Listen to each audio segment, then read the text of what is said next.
I absolutely have one wife, Kenyan from the shores of Lake Victoria. Um, and I have three lovely girls. My eldest is Wangari, who is 13 years old, and I have twins.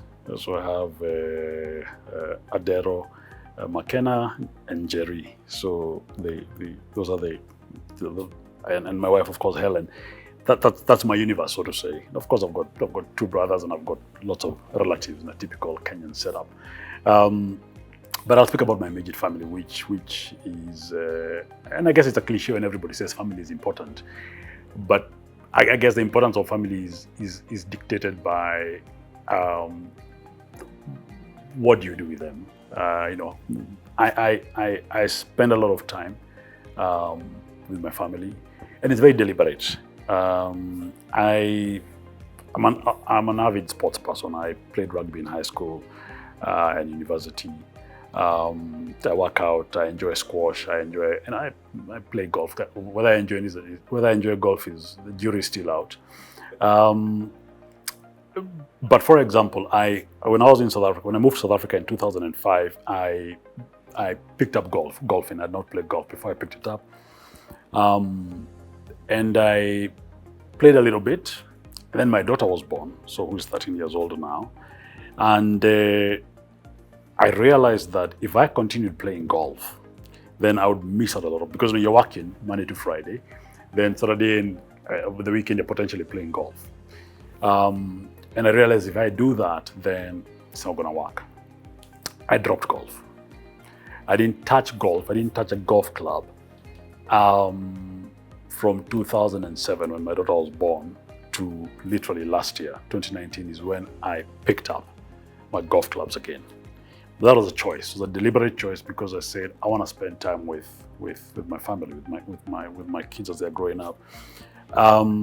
Every Sunday, as long as we're at home, maybe I can confidently say maybe 99% of the time, I wake up and I make pancakes for the family.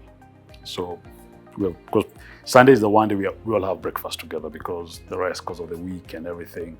I've made pancakes for the last probably 6 or 7 years, every single month. That's our tradition with my kids. And every Sunday, I will make pancakes with one of them.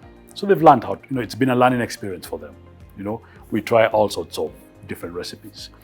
So I spend a lot of time with them. I go for the events in school.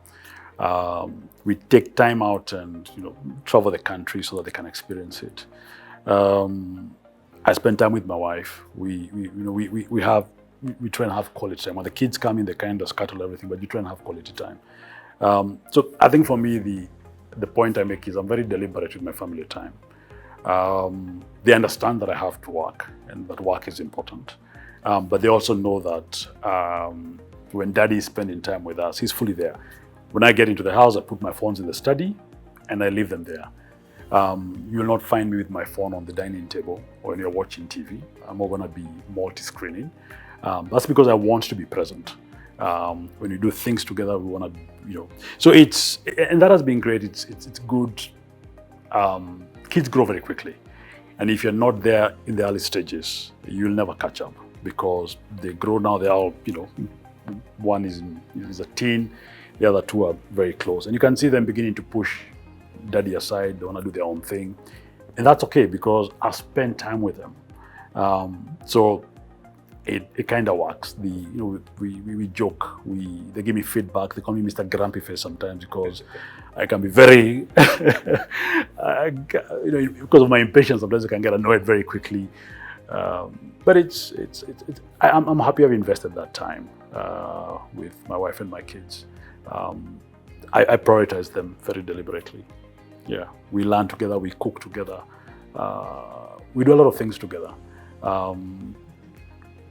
So it's interesting in that sense.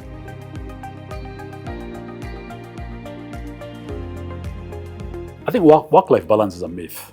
There's nothing like work-life balance, right? I think it's all about, because you don't have work and life. They're intertwined. Work is part of life. What I do is that I have one calendar. I always ensure that the activities on my personal calendar appear on my work calendar and vice versa, so that when I look at it, I can see exactly what needs to happen. It's about prioritization. At the end of the day, work is like water. If you let it, it will fill every single space in your life. The one thing I tell people is, today you have a job, tomorrow you don't. So, but today your family is there, and as long as you're alive, tomorrow, hopefully they're going to be there if you've invested time with them. So I always say, you need to make sure that you're spending quality time with your family, and spend that time when it truly matters. I've learned with my kids, like when I come from work in the evening, they are not interested in seeing me.